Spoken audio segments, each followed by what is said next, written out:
This is Zion Scholarship Hub organizing U.S. universities fall application processes. And so we have our two main speakers for today. I have the person of Habib Onimisi Abdulazeez. And we also have our second speaker, who is Favor Onwose. Now, for the first speaker, Habib Onimisi Abdulazeez. Okay, AY, thank you for that introduction. I want to start by importance of all. I want to appreciate the host for dishing out a program such as this.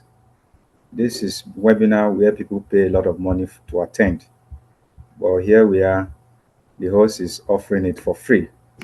So I want to say kudos to you. So we're looking at preparing for graduate admission into US universities.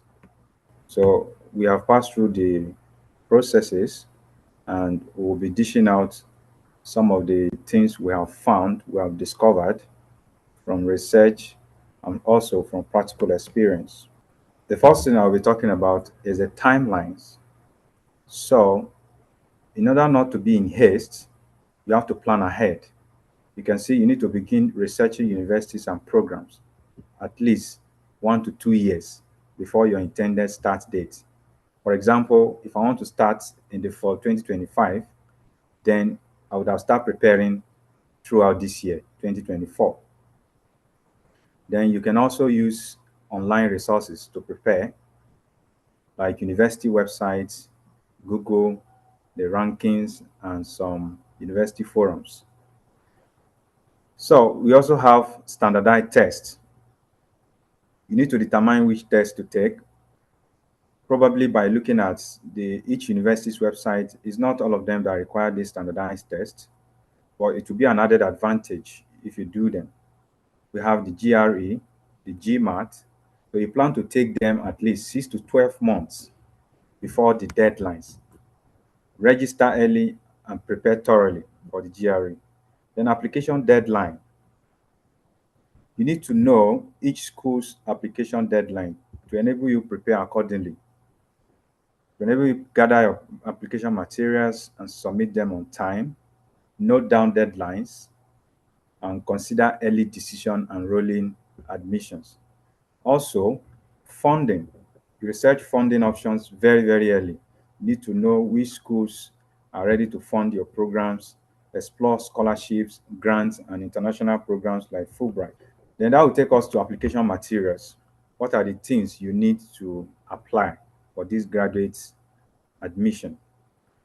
Number one, you need your transcripts. Request official transcript from your school for international submission. But most schools do allow you to submit unofficial transcript for evaluation of admission. And once you're admitted, you'll be required to submit an official transcript. So unofficial transcripts can be accepted during the application time. Then you also prepare to send your test scores. If you have them, you need to turn them in directly to the universities. Then recommendation letters.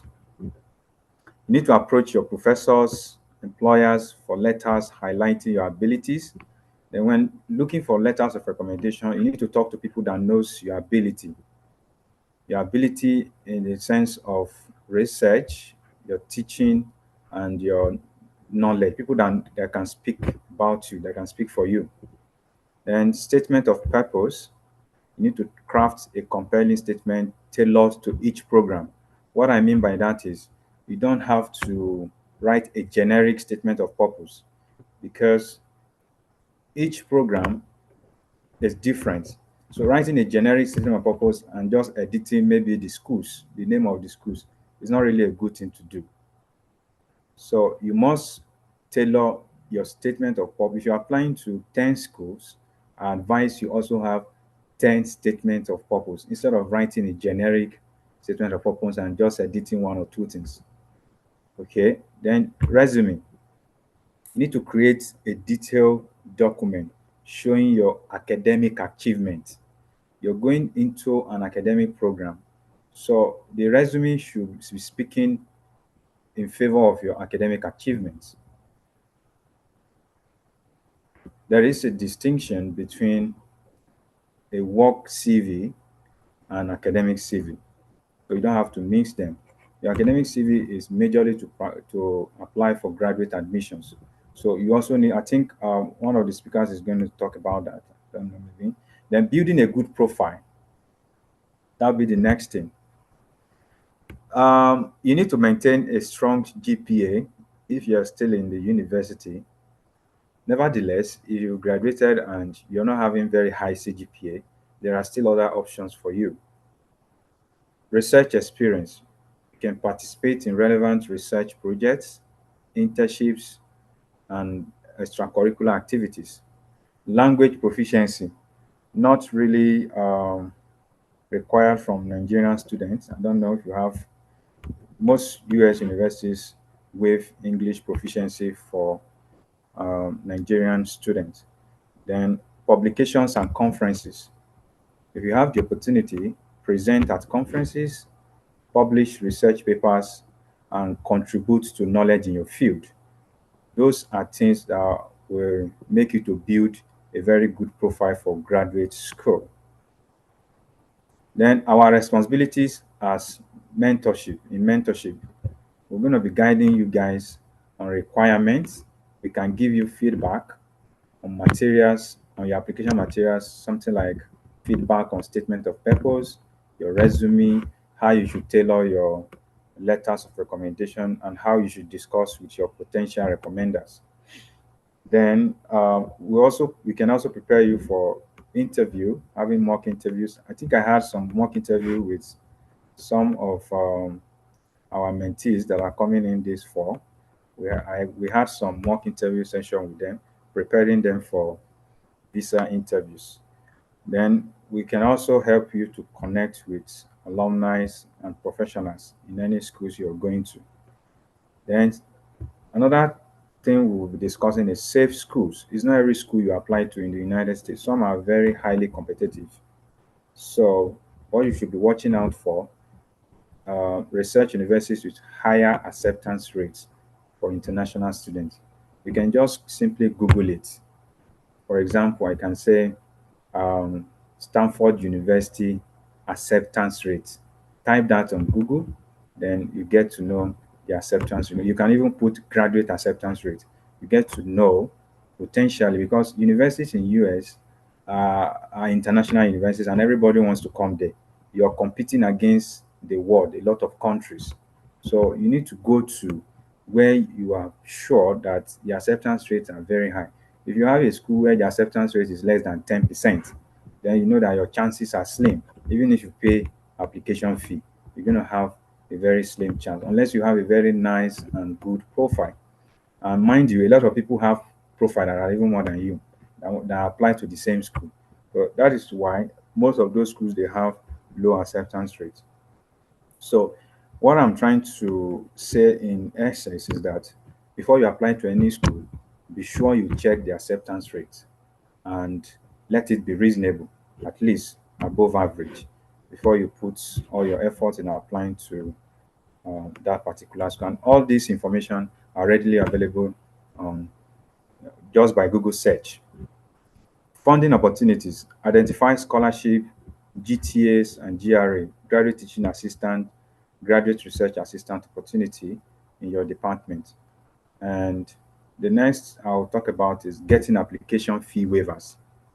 Sometimes some of these schools may require you to pay application fees, and they might be expensive for us, most especially with the nature of the economy now. There are various ways you can ask for the application fee to be waived. You look at the eligibility criteria. If you meet the criteria, then you can apply. You can attend a webinar like this, graduate school webinars, and if you attend, I think you get to also get your application fee waived. Doing all of this can help you to get application fee waivers.